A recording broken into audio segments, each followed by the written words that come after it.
కూటమి అధికారంలోకి వచ్చిన దగ్గర నుంచి రాష్ట్రంలో రైతుల కష్టాలు విపరీతంగా పెరిగిపోయాయి.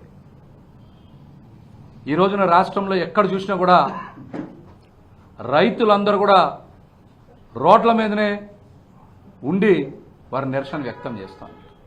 యూరియా దొరకట్లేదని, ఇన్పుట్ సబ్సిడీ ఇవ్వలేదని, ఈ క్రాప్ నమోదు చేయలేదని, అదేవిధంగా పంటల బీమా చెల్లించలేదని. మరో పక్కన చూస్తే చంద్రబాబు నాయుడు గారు అధికారంలోకి వచ్చిన దగ్గర నుంచి కూడా సకాలంలో వర్షాలు పడక మరి పంట చేతికొచ్చే సమయంలో ఈ అకాల వర్షాలు పడడం వలన పత్తికి విపరీతంగా తెగులు వస్తూ ఉంది, జొన్న విపరీతంగా తెగులు వస్తూ ఉంది. ఈ పంటలన్నీ కూడా నష్టపోయి రైతులు లబోదిబోం అనేటువంటి పరిస్థితి. ఈ రాష్ట్రంలో ఇప్పటి వరకు చూడండి, కూటమి అధికారంలోకి వచ్చిన దగ్గర నుంచి రాష్ట్రంలో ఏ రైతైనా సరే ఆనందంగా ఉన్నారా? గిట్టుబాటు ధర అందుబాటులోకి వస్తూ ఉందా? ఎందుకు ఇలా జరుగుతూ ఉందంటే కూటమి ప్రభుత్వం దళారీ వ్యవస్థని ప్రోత్సహిస్తూ ఉంది, రైతు వ్యతిరేక చర్యలకి పాల్పడుతూ ఉంది.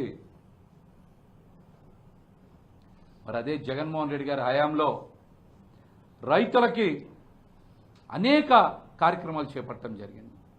సున్నా వడ్డీకి రుణాలు ఇచ్చారు, ఈ క్రాప్ నమోదు చేశారు, ప్రభుత్వమే పంటల బీమా చెల్లించింది, ఉచిత పోర్లేశారు, రైతు భరోసా కింద మరి షెడ్యూల్ ప్రకారం రైతులకి డబ్బులు చెల్లించడం కూడా జరిగింది.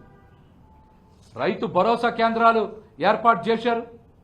ఎక్కడ పంటల నష్టం జరిగినా సరే అధికారులు తక్షణమే స్పందించి పంట నష్టాన్ని నమోదు చేసి సకాలంలో వాళ్ళకి నష్టపరిహారం చెల్లించేలాగా జగన్మోహన్ రెడ్డి గారు పనిచేశారు.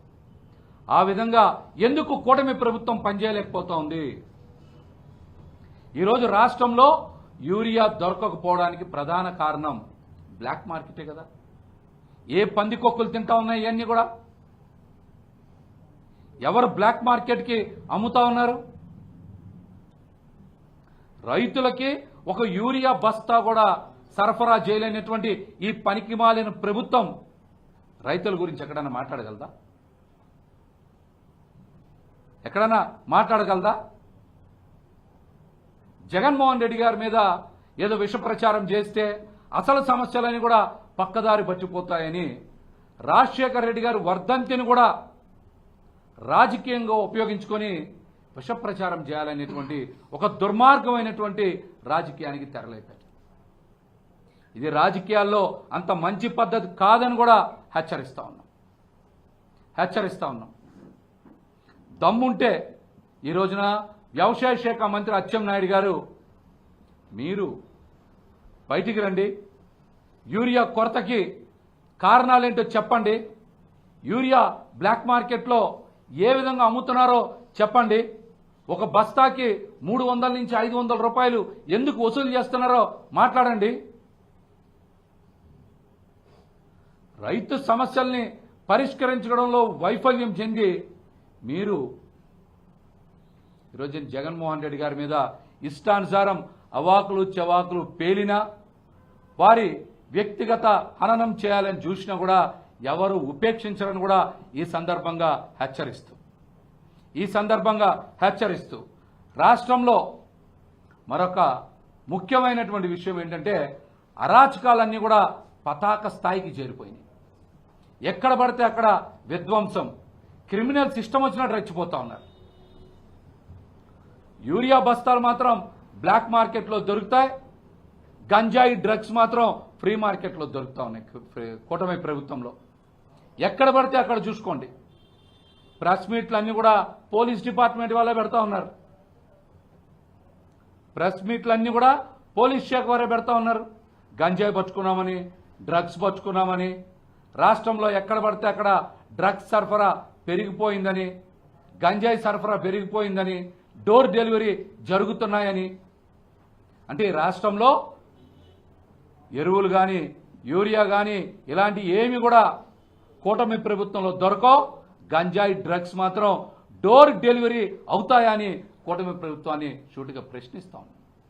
ఈ రోజున రైతులకు అండగా నిలబడాలని, వారి సమస్యలు పరిష్కరించాలని మరి రేపు 9వ తారీఖున ఆర్డీఓ కార్యాలయాల వద్ద రైతు సమస్యలు పరిష్కరించాలని మెమరాండం ఇచ్చేటువంటి కార్యక్రమం ఏర్పాటు చేశారు. మరి ఈ కార్యక్రమంలో రైతాంగం అందరూ కూడా పాల్గొనాలి. ఖచ్చితంగా రైతు సమస్యల్ని పరిష్కరించేలాగా కూటమి ప్రభుత్వం మీద ఒత్తిడి తీసుకొస్తామని కూడా ఈ సందర్భంగా తెలియజేస్తూ, ఇంతవరకు కూటమి ప్రభుత్వం అధికారంలోకి వచ్చిన తర్వాత కౌలు కార్డులు కూడా మంజూరు చేయట్లేదు. ఒక్క కౌలు కార్డు కూడా ఇవ్వలేదు కూటమి ప్రభుత్వం. మద్దతు ధర లేక, మార్కెట్ లేక చాలామంది రైతాంగం, కౌలు రైతాంగం ఆత్మహత్యలు చేసుకుంటా ఉన్నారు. ప్రతిరోజు కూడా పేపర్లో ఇవి మనందరం కూడా చూస్తూ ఉన్నాం. ఈరోజు కూడా మీరు చూసుకుంటే ఈనాడు పేపర్లో కూడా క్యూలో యూరియా కోసం రైతులు నుంచున్నారని రాశారు. దాని మీద కూడా స్పందించాలి. ఆత్మహత్య చేసుకుంటున్నటువంటి రైతాంగం గురించి కూడా మరి స్పందించాలి కూటమి ప్రభుత్వం. లేకపోతే ఈ ప్రభుత్వం ఎక్కువ కాలం నిలబడలేదు. ఖచ్చితంగా ప్రజా వ్యతిరేకత అతి తొందరలోనే చవి చూస్తారని కూడా హెచ్చరిస్తాం.